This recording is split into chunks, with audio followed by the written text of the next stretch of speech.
Tonight, the handout I've given you is called Reformation in France and England. We have been talking about the area of the Reformation for several sessions in a row now. I don't know if this is the sixth or more session that we have been talking about the Reformation. And we're still really talking about the 16th century, which was the century in which the Reformation began. The reason it takes so long to get through that particular century, and probably every century afterward too, is because different things began to happen in different parts of the world about that time. For the longest time in the Middle Ages, for about 1,000 years, everything was pretty much standardized throughout Christendom.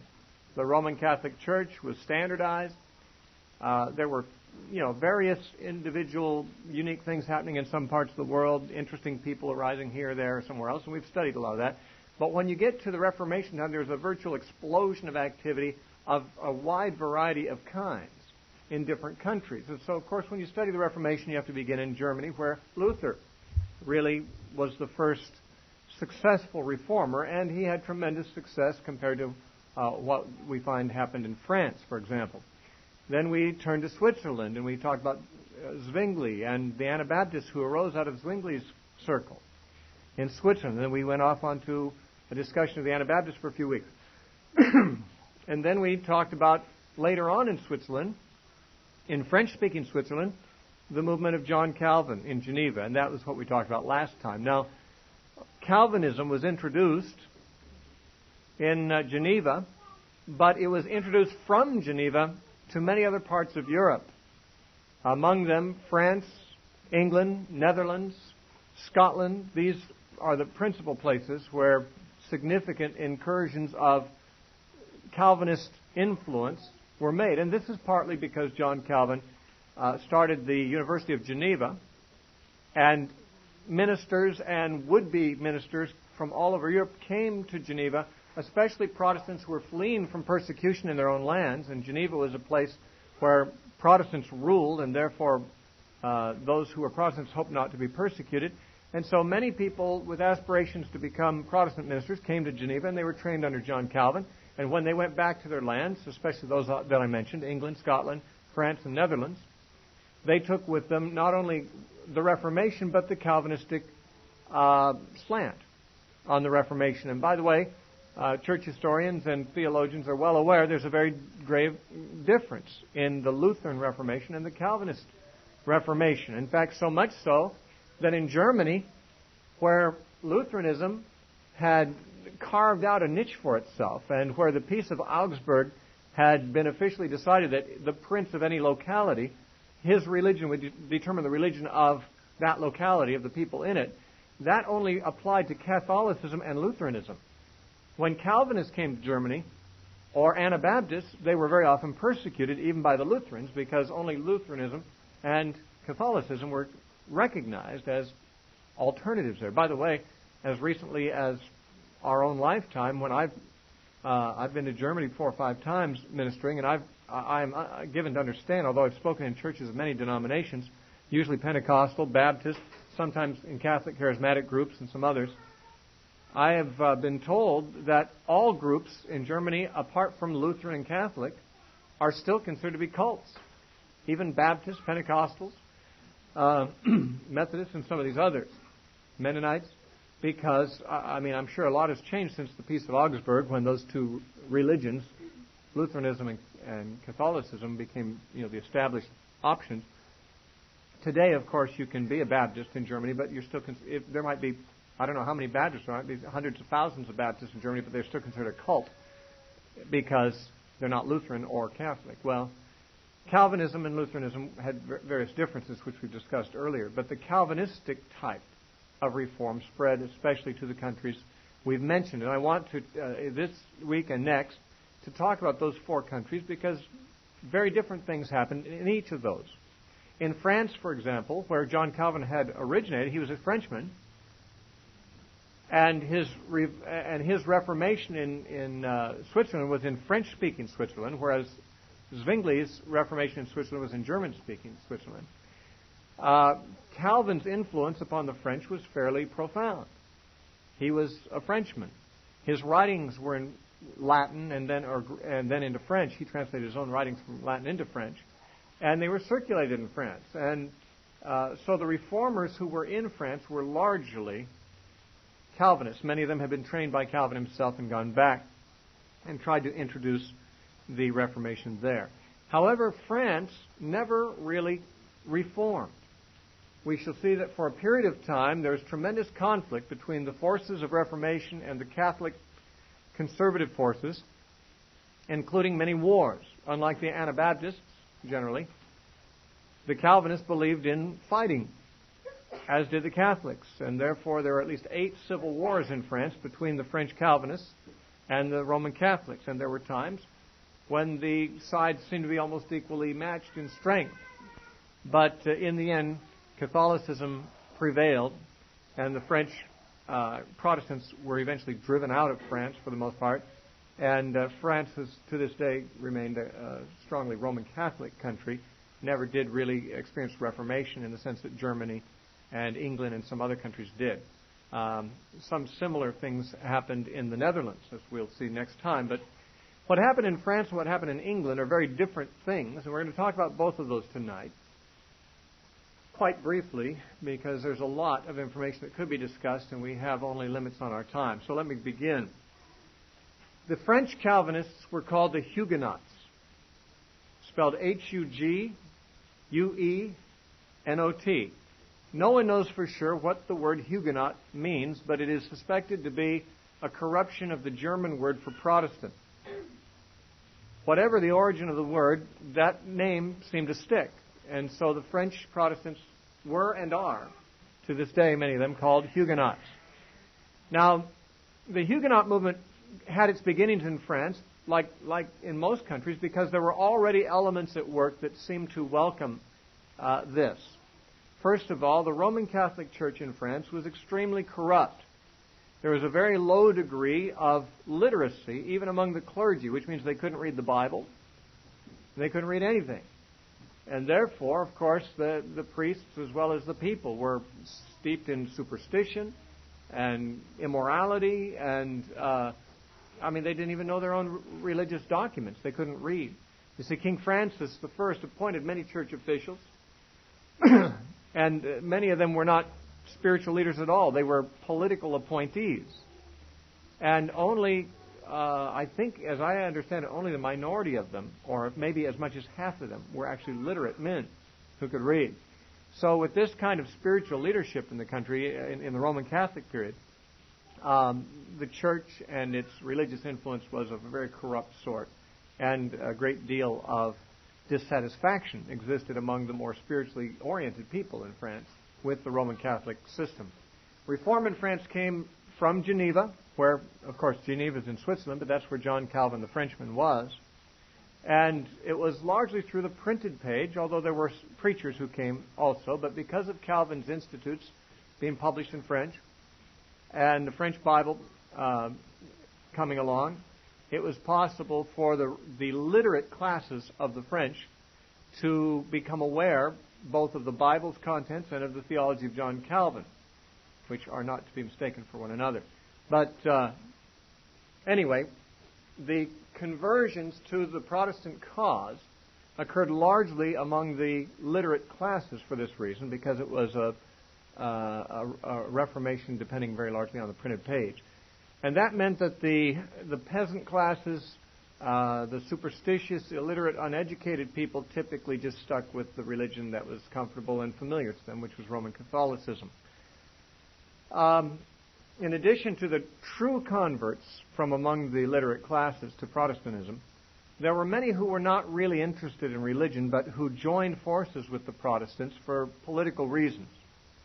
There were many merchants and financiers, lawyers and other professional types, nobles, and other types of people joined with the Protestant cause simply because they were discontented with the prevailing system under the Roman Catholic Church and King.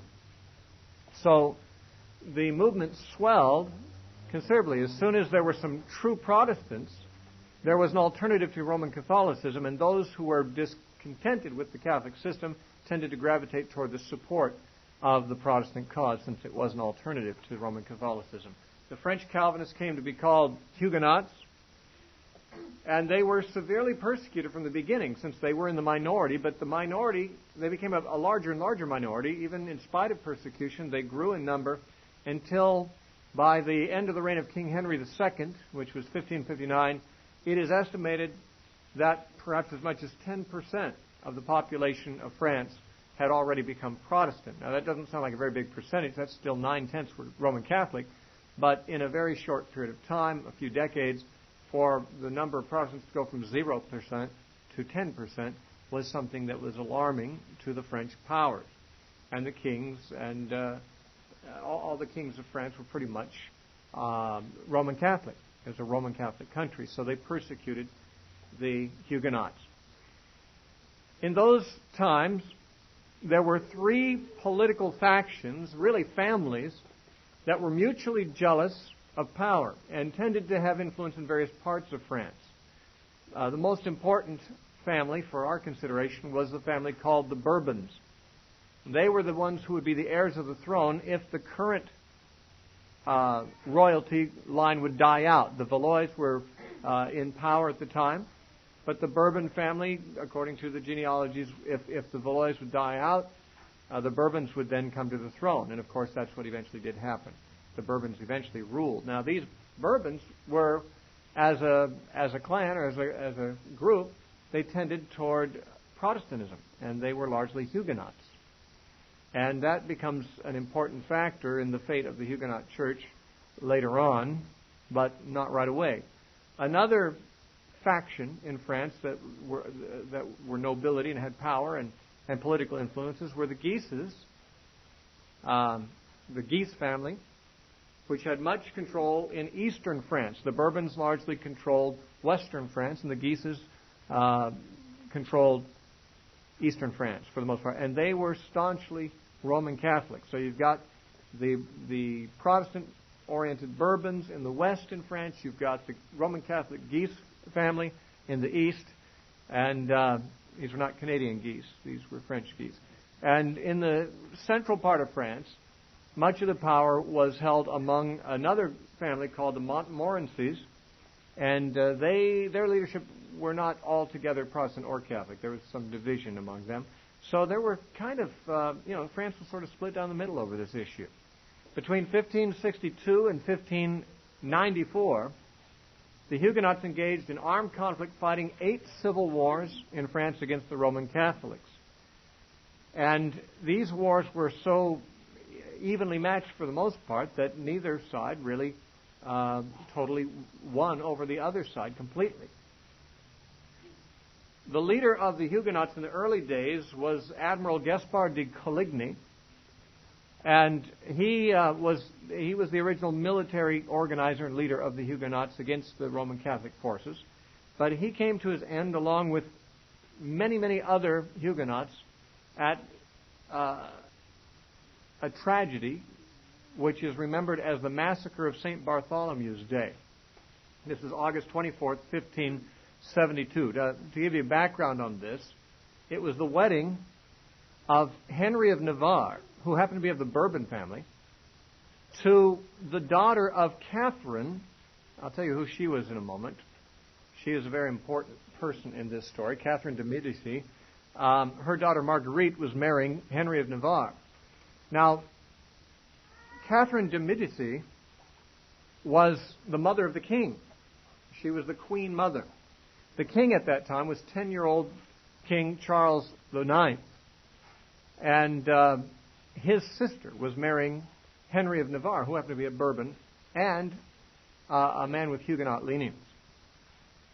And at this wedding, it would be clear that a Catholic woman, because Catherine and the king and the king's sister were Catholics, marrying a Bourbon who had Huguenot leanings, would draw all over France both Protestants and Catholics to attend the wedding and to celebrate the wedding.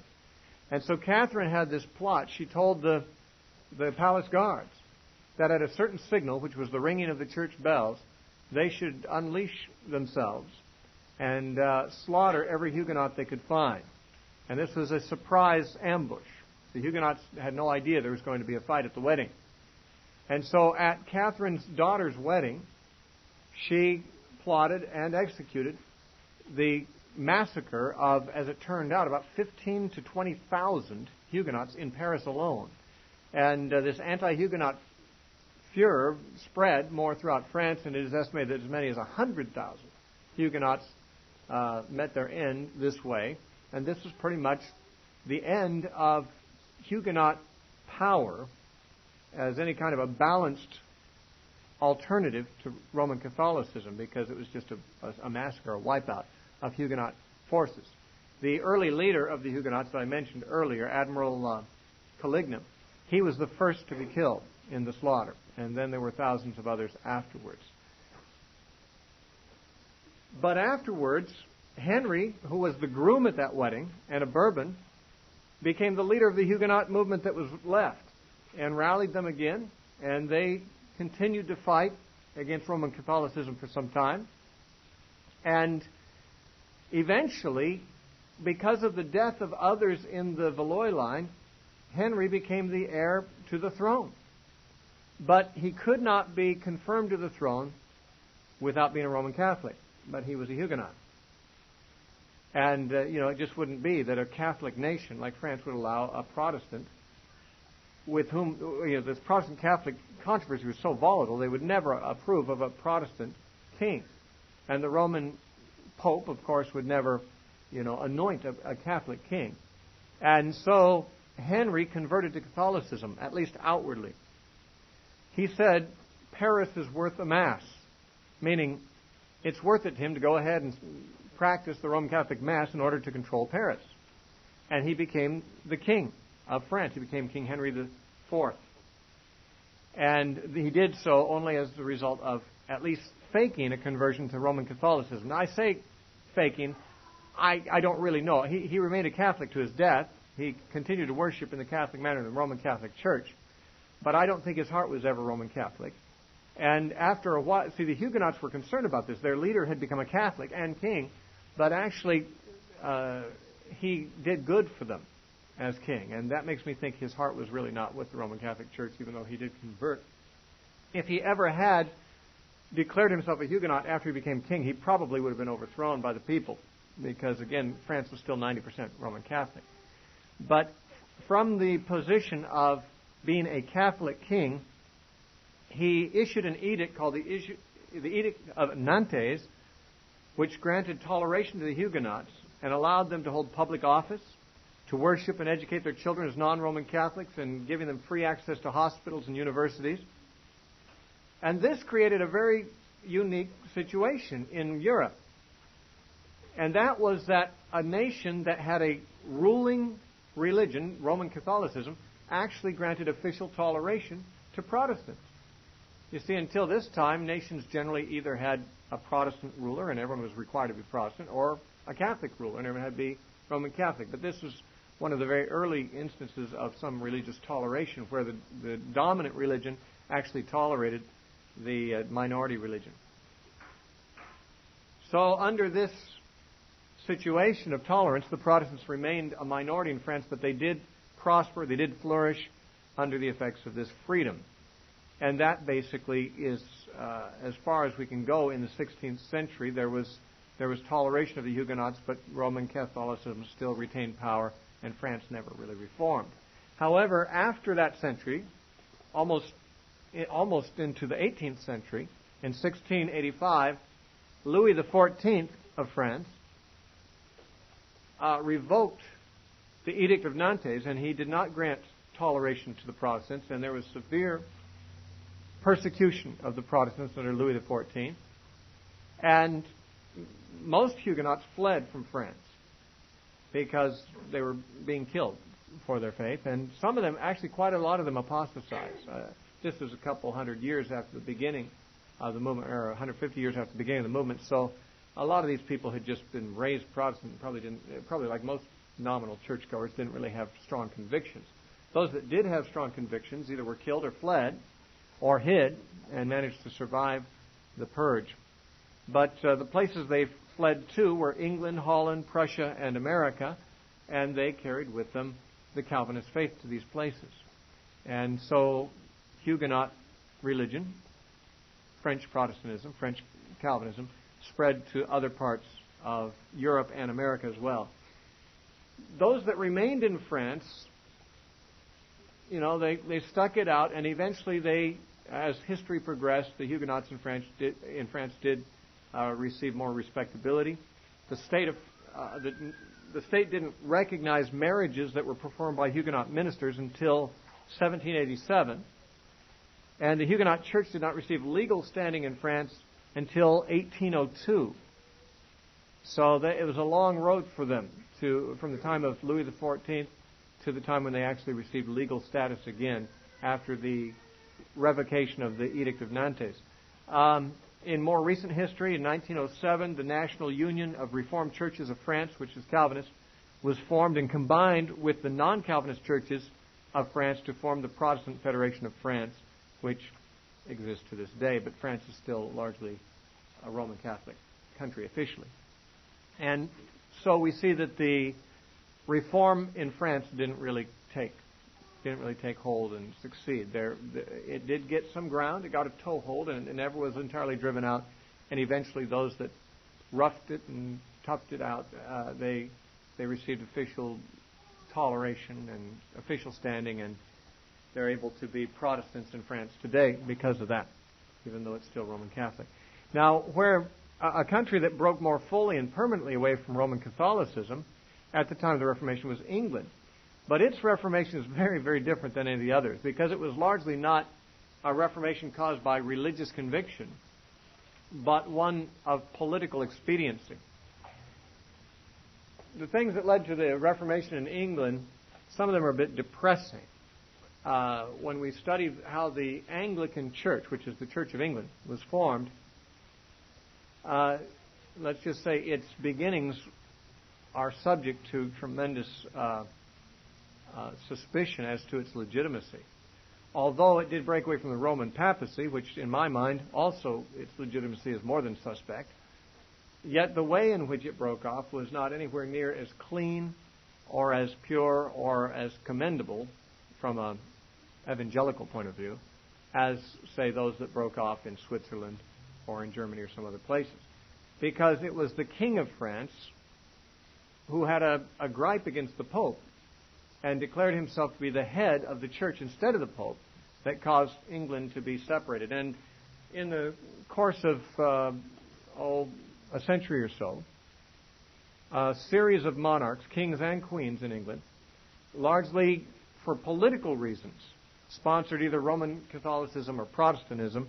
And I'll tell you that story in just a moment. But first I'd like to, as before in talking about France, give you some idea of the background in England that led to the Reformation. First of all, as far as the public sentiments were concerned and all that, the English never really were very pleased with Roman Catholicism. It's not so much that the religion was displeasing to them, but just being under the domination of the Roman bishop, a foreigner.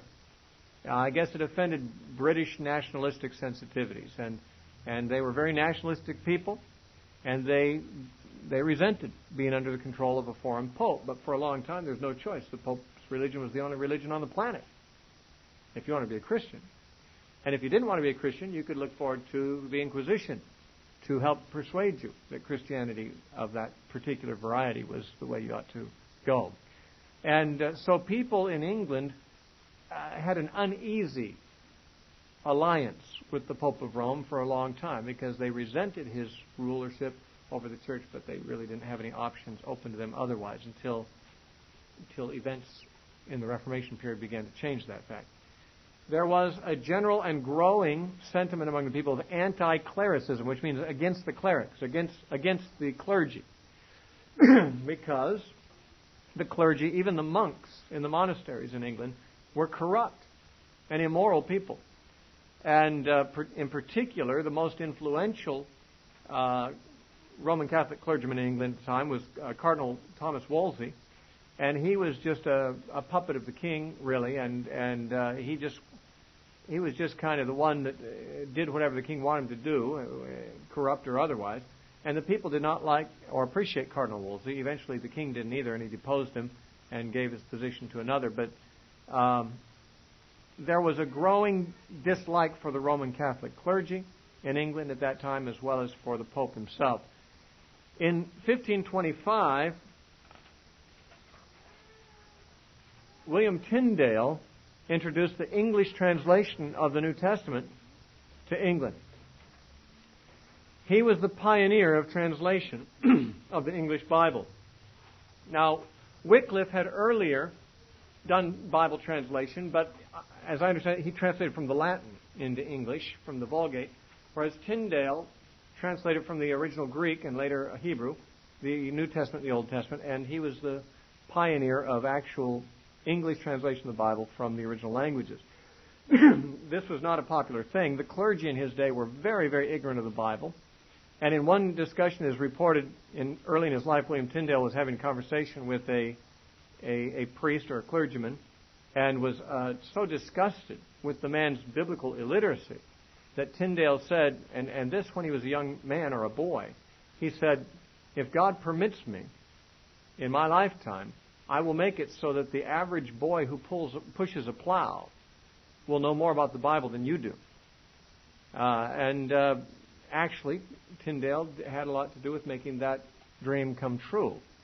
Although the process was not appreciated by the system, Tyndale's life was in danger, and he fled to the continent, where he completed his translation work. Eventually, though, he was hunted down and betrayed into the hands of the British clergy, and he was executed, burned at the stake, by King Henry VIII. And we'll talk about Henry VIII in a moment, because he was a major factor in England turning away from Roman Catholicism. Another social factor that led to the ripeness of England for the Reformation was that Erasmus, who is of course not a reformer in the sense of Protestantism, but was a Catholic humanist scholar who had influence on many of the reformers before they were saved. He had come and taught both in Oxford and in Cambridge universities, and there was a real upsurge of Renaissance humanism of the Erasmian type in those universities, so that the intelligentsia of the country were becoming more humanist and more, I guess, independent thinkers, independent of the Church of Rome in its thinking. And one other influence we need to mention is that there were still Lollards in England. Now, the Lollards were the followers of the teachings of John Wycliffe, who had died in the 1300s, back in 1384. But his movement, and those who followed him, were called Lollards, and they were persecuted badly in England, but had survived. And they were people of the Bible, too. They advocated anti-Catholic doctrines, and they advocated reading the Scripture and so forth. And their influence had never really been exterminated from England from the time of Wycliffe on. And there were Lutherans that had come over to England. Now, Lutheranism really never took hold in England as it did on the continent, especially in Germany, of course. Maybe because Luther was German-speaking and the English didn't, the English were English-speaking, I don't know. But Lutheranism was introduced in England, and there were some Lutherans. In fact, William Tyndale, who I mentioned earlier, who did the translation of the Bible in English, he was a Lutheran. He was teaching Lutheran doctrines. That he was burned at the stake, and Lutherans and Lollards were persecuted there, but their influence was never fully eradicated. So there were the seeds of Reformation in various forms, just in the intellectual world, in the nonconformist religious world, and just the general sentiments of the whole nation that the Pope was an intruder into their land from a foreign country. Now, to understand the Reformation, we need to know something about the succession of monarchs in England during this period of time, because the Reformation in England did not occur in England the way it occurred in the other countries we've considered. In the other countries we've considered, the Reformation occurred because of religious leaders rising up and gaining tremendous followings and influence, and eventually the popularity of Reformed movements simply carved a place for itself out in those countries, sometimes even winning over monarchs, or at least winning toleration from them. The Reformation in England started out with unspiritual men who were political only, with kings, who had political agendas for breaking with the Church in Rome. And it wasn't until a whole century after England was broken from Rome, in this respect, that there was actually a spiritual Reformation in England, which came up through people like the Quakers and the Baptists and the Puritans and the Separatists and the Anabaptists in England.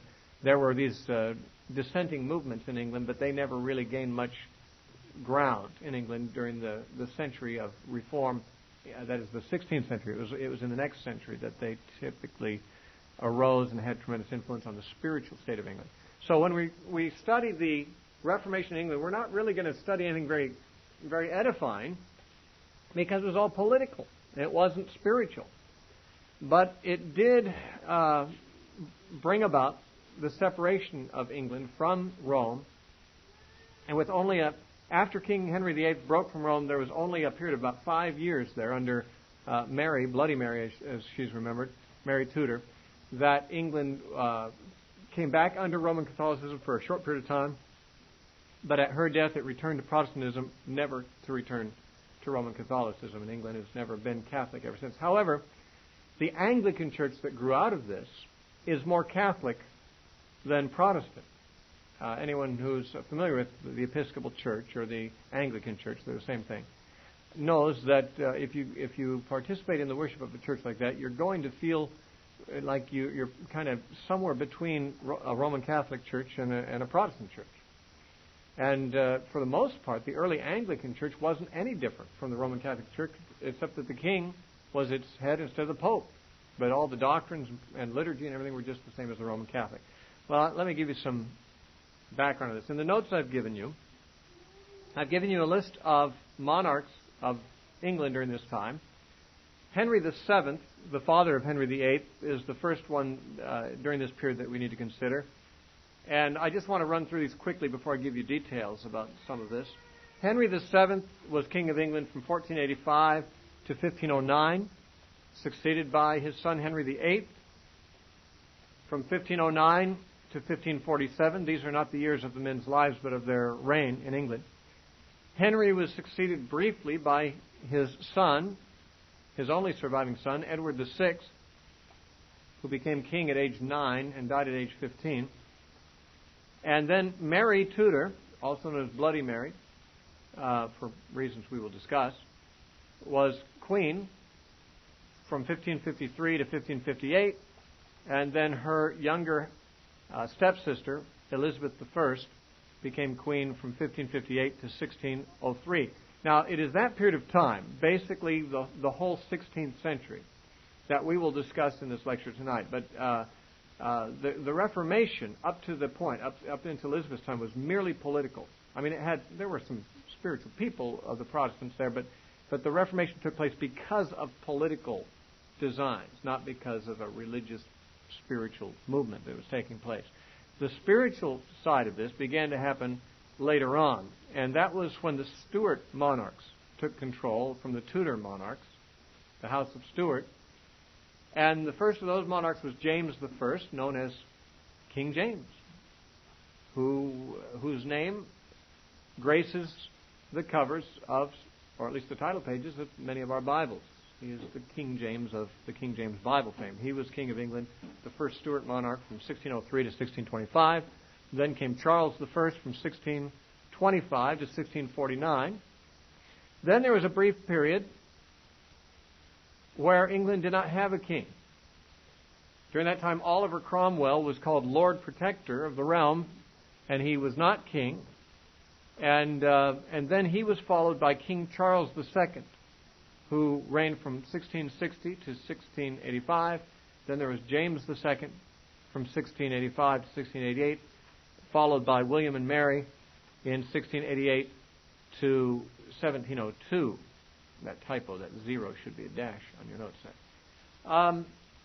So the reigns of these kings that we've mentioned and queens, 10 of them in all, not including Oliver Cromwell, covers the period of the 16th and the 17th century, essentially. And it was during these centuries that reform, first the political side, then the spiritual side, occurred in England. It's the first half of that we'll talk about tonight. The Church of England began because of Henry VIII. Now, when Henry VIII was a boy, His older brother, who was 14 years old, named Arthur, who never became King Arthur since he never became king, but would have been King Arthur. Arthur, the older brother of Henry, and both of them were sons of Henry VII, was made to marry a princess of Spain. She was the daughter of Ferdinand and Isabella of Spain, whom you remember from your studies in grammar school about Columbus. She was the daughter of that king and that queen of Spain. And this was a political alliance, as were so common in those days. There was no love between these two. In fact, as I recall, Arthur was 14 years old, and I think that Catherine of Aragon, the princess of Spain, she was a couple of years older than he was, 16. And as I am informed, she was not a very attractive or pleasant woman. It was an entirely political arrangement for some kind of a military alliance and political alliance between the nations of England and Spain. Now, because Arthur was so young, though the wedding was arranged and she became officially his wife-to-be, I guess they were betrothed, they never married, and the marriage was never consummated, I should say, because he died very young.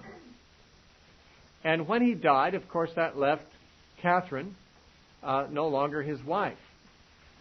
Now, rather than send her back to Spain, the father, King Henry VII, still wanting there to be an alliance between England and Spain, sought to persuade his other son, younger son, Henry, who became Henry VIII, to marry this woman, his brother's widow. Henry did not find the woman attractive. She was 7 years older than he was. And he didn't want to marry her, but his father prevailed upon him.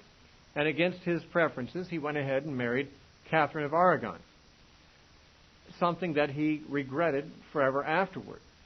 Now, Catherine and Henry VIII, of course, Henry became king after his father's death and became Henry VIII. They had 6 children together, but only one survived. All the male children died, and the only child that survived was a girl whose name was Mary, who, when she grew up and became queen, she was Bloody Mary. But we'll talk about her later on. Henry VIII was not open to the possibility of leaving a female heir to the throne. England had only had one female monarch in all of its long history, and that had been back in the 12th century.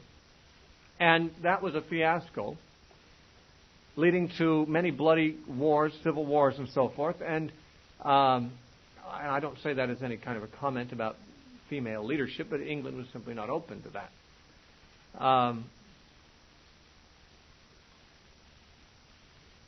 Henry also was starting to fall in love with one of the ladies in waiting in his court. Her name was Anne of Boleyn. All the historians record one thing about her, and she had dark eyes. I guess he liked dark eyes. That must be the thing he commented on, or that everyone commented on. She had beautiful dark eyes. I don't know what she looked like other than that, but apparently we know that Jacob liked Rachel more than Leah, and the only thing that said about Rachel is that she had, the only thing said against Leah is that her eyes had some kind of defect as far as Jacob was concerned. I guess something about those eyes really gets to certain guys. And Henry VIII wanted to marry Anne of Boleyn. Trouble is, he was already married to Catherine of Aragon. Now, as Catherine got to be about 40 years old and had 6 children, and all had died except one, and that was a girl, and Henry therefore only had a female heir to the throne and not a male, he began to be very concerned. He began to wonder whether there was even a curse on his family. He actually began to say there was, because it says in Leviticus chapter 20 and verse 21 that if a man has his brother's wife, it is uncleanness, and they shall be childless. And Catherine had been his brother's wife, and they were, at least without a male child, surviving. And as each child was born and then died, and then another child was born and died, Henry began to wonder, is he under the curse of this scripture in Leviticus? And he began to inquire of the clergy and so forth, and he really began to take this seriously. He was a religious man, a very corrupt man, not a spiritual man, but he was a man who was devoted to Roman Catholic religion. And he thought perhaps he could persuade the Pope to grant him an annulment of his marriage to Catherine so that he could marry the woman he was really attracted to, which was Anne of Boleyn. And the Pope would have granted it to him because the argument was that the marriage was never right because Leviticus would forbid that kind of marriage. Now, let me just say this, clarifying Leviticus. I understand the passage in Leviticus to forbid a man marrying his brother's wife while the brother's still living. The law actually required a man, in many cases, to marry his brother's wife if his brother had died childless. There was the law of Levirate marriage, which required the next youngest brother, or whoever was the nearest brother, to marry the woman and to raise up seed for the brother. So I don't personally believe that scripture applied to Henry's case because he married the widow of his brother. But he tried to persuade the Pope that because of that scripture, his marriage to Catherine was never legitimate and should be annulled by the Church. Now, Pope Clement, I think it was Clement II, was very concerned to keep the King of England on his side. The relations between the Roman Catholic Church and the nation of England were tenuous already, and England was a strong power, and the Church could not really afford to have problems between them. And so the Pope was somewhat inclined to grant the annulment. But there was one problem, and that is that the Vatican had been overrun by the Spanish, and the Pope had been taken captive by the Emperor of the Holy Roman Empire, who was the Spanish king, who happened to be the nephew of Catherine. And therefore, for the Pope to annul the marriage of Catherine from Henry VIII would have brought the Pope into disfavor with her nephew, the King of Spain. And while the Pope did not want to alienate the King of England, he didn't want to alienate the King of Spain either. And so for about 4 years, he kind of dragged his feet and gave excuses for not making a decision about this, and King Henry got impatient. During which time he began to have an affair with Anne of Boleyn. She was pregnant eventually when he finally married her.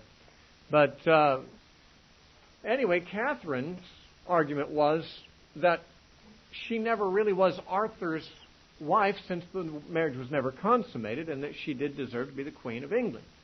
So Catherine didn't want the divorce. Henry did. And the Pope was ambivalent as to whether to grant it or not. And while the Pope dragged his feet on this matter, Henry consulted a religious leader whom he respected and who had somewhat reformer kind of leanings. The man was still a Roman Catholic, and he was not a Lutheran type of reformer. He was just one of these guys who thought the church needed some reform. This man, Thomas Cranmer, eventually became a full-on reformer, but at this early stage he was still pretty much locked into the Roman Catholic fold, but making appeals for some kind of reform. Well, Cranmer was an influential churchman, and Henry was encouraged by Thomas Cranmer to consult the scholars at the universities. These were, of course, religious universities, Cambridge and Oxford, to consult the theological experts, the theologians, about this, and to find out whether his marriage to Catherine should be annulled or not, because the Pope wasn't making a decision. He decided to get the scholars in on this, and the scholars sided with him for the most part, said, yeah, it should be annulled. The Pope, however, was not convinced, and therefore there was this tension between Henry wanting a divorce so he could marry Anne Boleyn, his mistress, and get rid of this woman that he was married to that he never wanted to be married to, on the one hand, and the Pope, on the other hand, is trying to do a balancing act between the power of the Spanish crown and the English crown. Well, how this washed out, in 1534, the Parliament passed what was called the Act of Supremacy, by which Henry VIII was declared to be the head of the Church of England instead of the Pope. Now, up until this time, all Catholic churches were Roman Catholic. The Bishop of Rome was the head of all Catholic churches. England became a Catholic church under a different head than Rome. Not Roman Catholic, but English Catholic, or Anglican. And so Henry was declared to be the head of the Pope excommunicated Henry for this and put England under the interdict, which means that the Mass would not be served in England. That was a punishment that the Pope could put a country under. But the influence of the Pope was very weak in England, and sentiments of the people were more on the side of Henry, and so the interdict and the excommunication of Henry had very little effect. And Henry stuck by his position. Now, Henry, apart from his conflict with the Pope, was very much a Roman Catholic. In fact, earlier in his life, before this particular conflict with the Pope arose, he had written a rebuttal against Luther. He had referred to Luther as an evil wolf and as a wicked destroyer and apostate. He had burned the Lutheran William Tyndale and other Lutherans. In fact, in one day he had burned 25 Anabaptists in the year 1535. In one day, he was fond of burning reformers, and he had even written a major treatise against Luther called The Defense of the Seven Sacraments. And for this, the Pope had earlier given Henry VIII the title Defender of the Faith, meaning the Roman Catholic faith.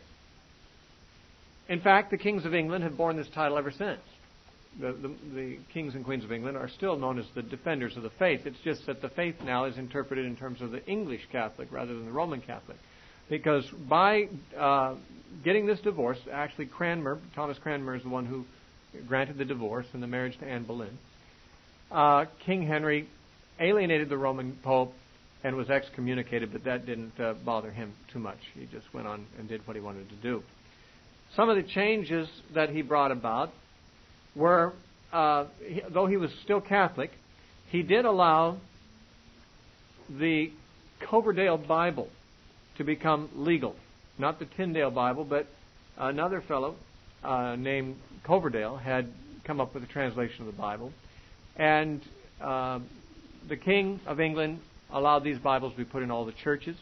And this, although he was a Catholic in theology, was sort of a Protestant kind of a thing to do, because the Roman Catholic Church didn't allow this. The Bible in the vernacular of the people to be made available to them. Thomas Cranmer was made the Archbishop of Canterbury, which is the highest religious position in the church in England.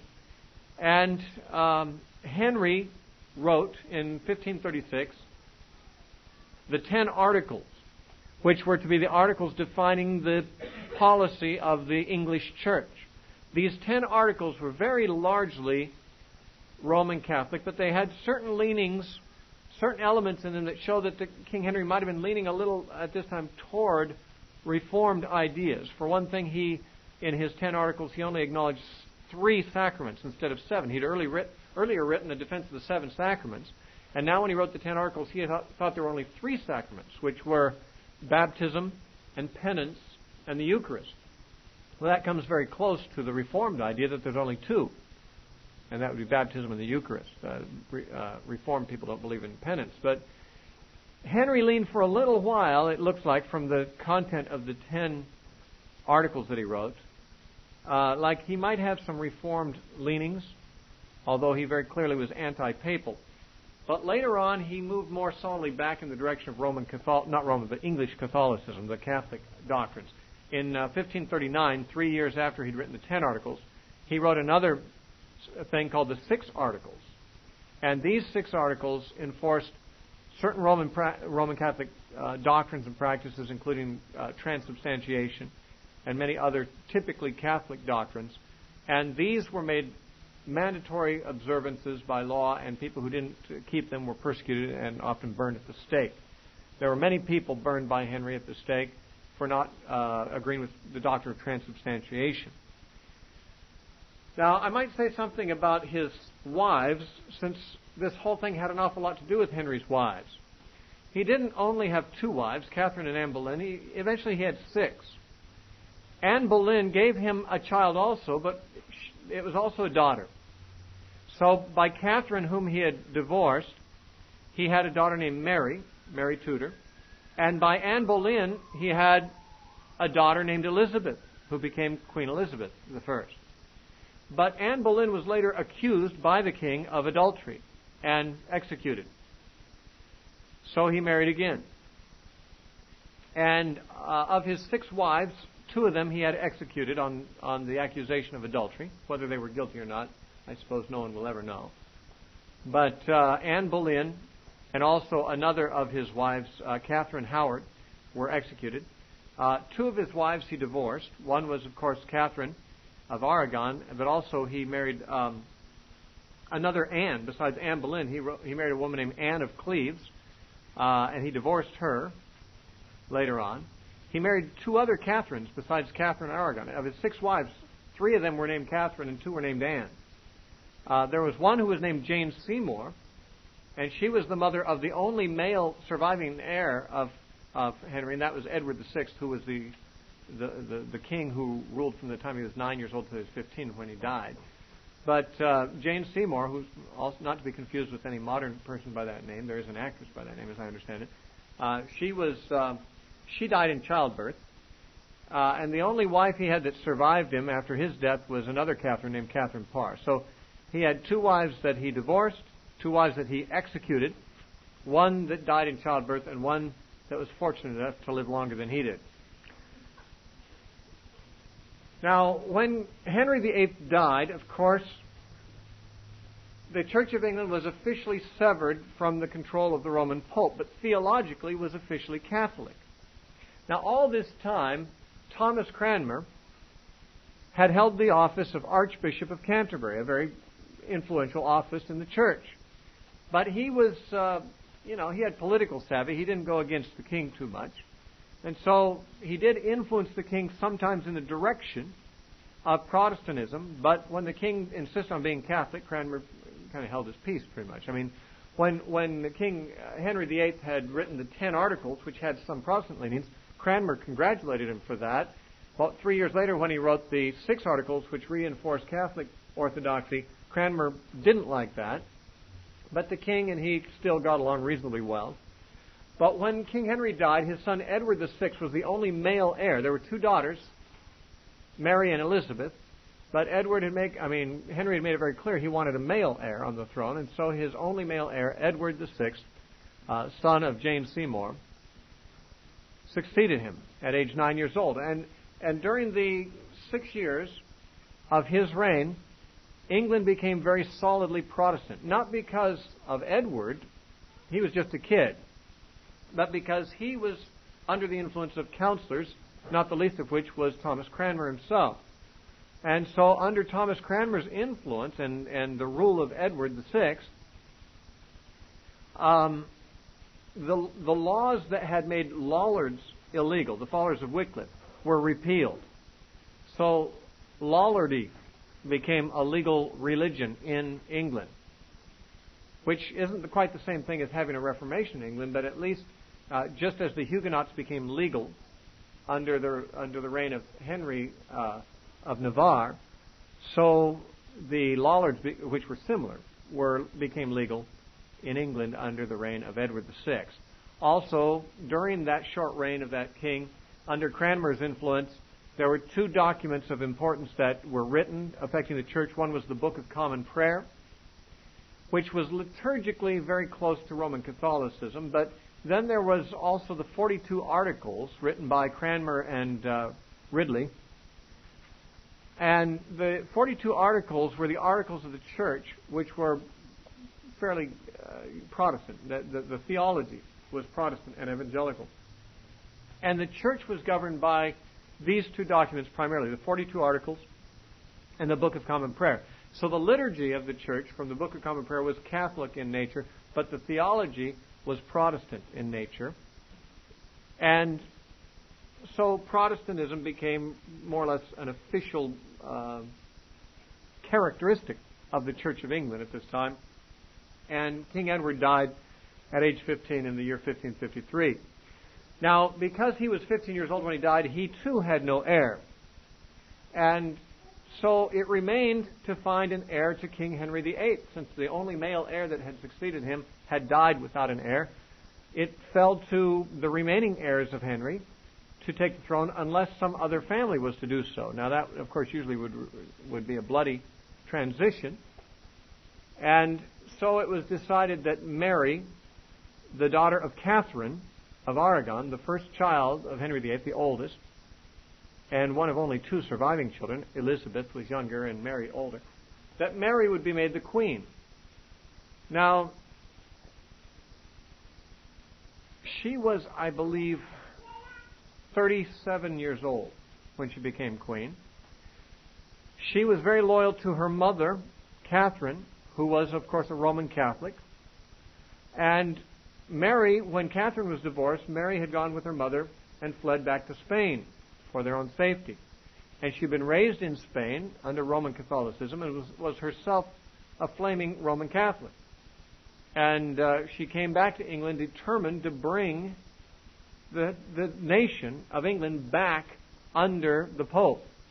Now, for the reign of Henry VIII and his son Edward VI, England had been free from the papacy, but for the 5 years that Mary Tudor, daughter of Henry, reigned, England was made Catholic again. And though it was a very short time, it was a very bloody time.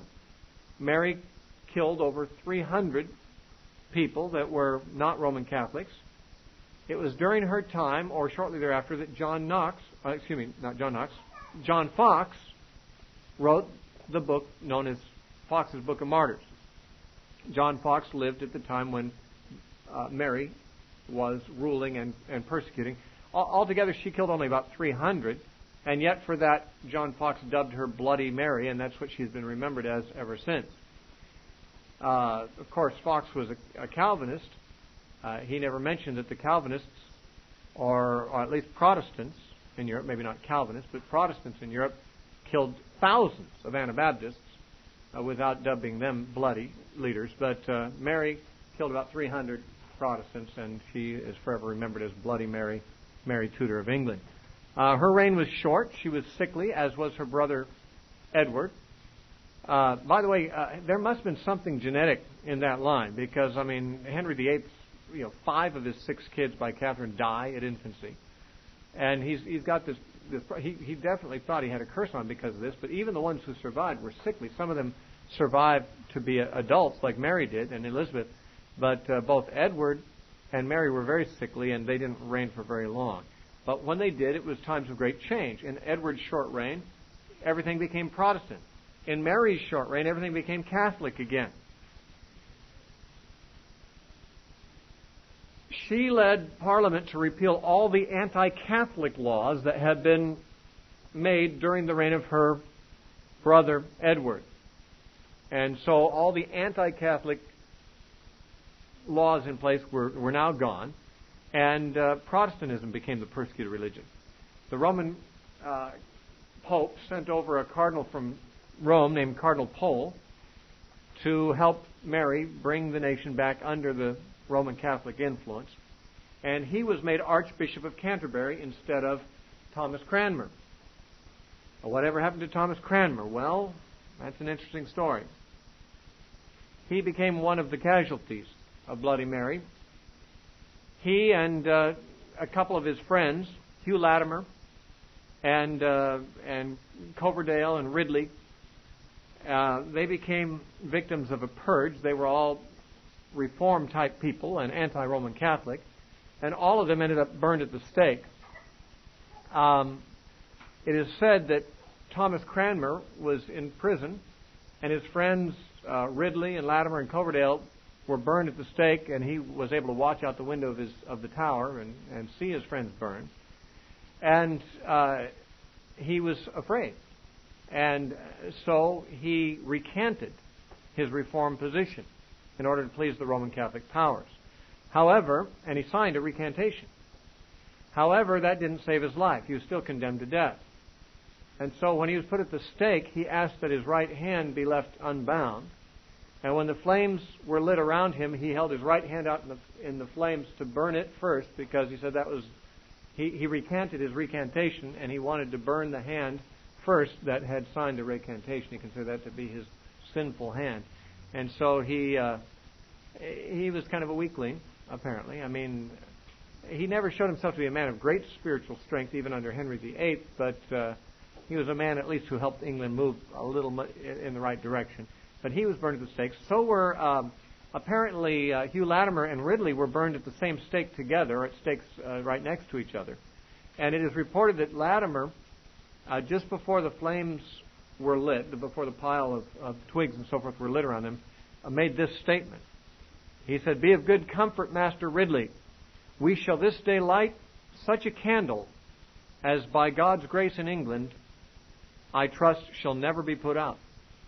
In other words, he said that as we are ignited and burned, we will be lighting a lamp in England that no one will be able to put out. That's a very optimistic way of looking at it when you're about to be burned alive. But it turned out to be rather prophetic, because Mary's killing of all these Protestants sparked such a disgust for Roman Catholicism in England that when she died at a reasonably young age 42, the notes say 23, that's a typo. She died in 1558, and she was 42 years old. When she died, the nation of England was disgusted with Roman Catholicism, went back to Protestantism, and Catholicism never returned as a significant movement in England. When Mary died, there was still no male heir for the throne in England. There had been Edward, and he died without an heir. Mary had no children, and therefore the only surviving heir of Henry VIII was his younger daughter, Elizabeth, who had been the daughter of Anne Boleyn. And just as Henry VIII had considered Mary to be illegitimate because he considered his marriage to her mother Catherine to be not valid, Anne Boleyn was considered not to be a valid wife of Henry by the Pope, and therefore the Pope considered Elizabeth illegitimate. Now, that made Elizabeth not prone to be a Roman Catholic, because the Roman Catholic Church viewed her as an illegitimate child. It is said that her personal religious leanings were more or less neutral, but that she looked as though she might move in the direction of Roman Catholicism, but she ended up not doing so, probably because of the stigma that was upon her in the eyes of the Roman Catholic Church. The Pope did send a legate over to England to try to persuade Elizabeth to embrace the Catholic faith, even if she was a bastard or whatever the female version of that is in his mind. But she did not convert to Roman Catholicism. She instituted Protestantism again. So England was kind of English Catholic under Henry VIII, then Protestant under Edward VI, then fully Roman Catholic again under Mary, and then fully Protestant under Elizabeth. This is Elizabeth I.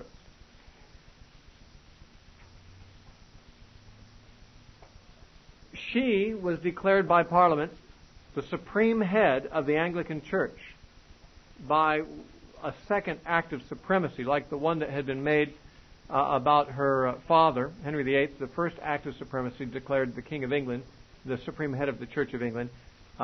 Parliament declared her, by a second Act of Supremacy in 1559, the supreme head of the Anglican Church, but apparently she preferred to take a more modest title and was called the Supreme Governor of the Anglican Church, rather than the Supreme Head. I'm not sure why she was inclined that way. Perhaps she was just more modest. In 1559, she passed, or Parliament under her leadership, passed the Act of Uniformity, making the Book of Common Prayer mandatory for use in all the churches.